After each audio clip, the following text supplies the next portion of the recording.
আমরা লাইন লাগাবো, প্রশাসনের কাছে এতটুকু আমাদের অনুরোধ থাকবে, এটা তো আমাদেরকে প্রশাসন আসে লাইন লাগাই দিতে পারবে না যে হ্যাঁ আমি উঠতেছি ময়ের মধ্যে আমি লাইনটা লাগাচ্ছি, এটা না। বাট ওনারা যেন আমাদেরকে হেল্পটুকু করে যে আমরা লাইন লাগাচ্ছি, আমাদেরকে সাইড থেকে যেন কোনো ধরনের আক্রমণাত্মক কোনো কিছু বা আমার হাজব্যান্ডের উপর কোনো হ্যাম্পার এই টাইপের কোনো কিছু যেন না পড়ে।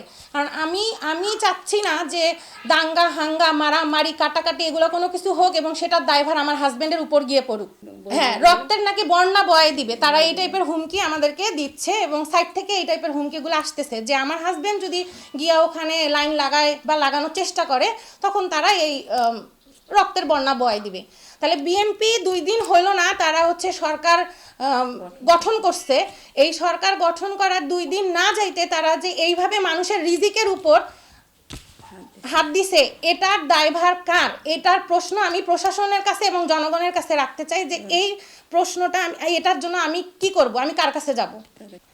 আচ্ছা, হচ্ছে এই যে রক্তের বন্যা বয়ে দিবে যে এই টাইপের যে হুমকিগুলো আমাদের আসতেছে, এগুলার জন্য আমি ফার্স্টে যার নাম নিব সে হচ্ছে গালিব ভাই, যেহেতু উনি আমার সিনিয়র পার্সন আমি নাম ধরেই বলি, গালিব ভাই। এবং সেকেন্ড যার নাম আসবে সে হচ্ছে তুহিন, মারুফ, অনু, সাইপাড়ার মনু, এরা সবাই সংযুক্ত আছে।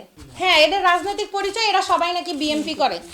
আচ্ছা, এটা অভিযোগ ঠিক না, এটা আমার হক আদায় করার প্রস্তুতি বলতে পারেন।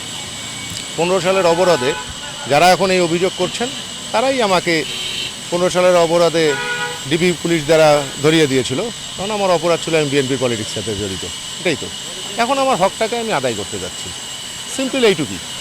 এখন এই জিনিসগুলা ভাই আপনাদেরকে এক জিনিসটা বলি, এই এই লাইনগুলা এটা হইলো সে কিভাবে দখল করছে আরেকজনকে বের করে, তারাও আমিও একজনকে বের করে কাগজপত্র আপনি যেরকম কাগজ দেখাচ্ছে সেটা যে কোনো সময় বানাতে পারে মানুষ।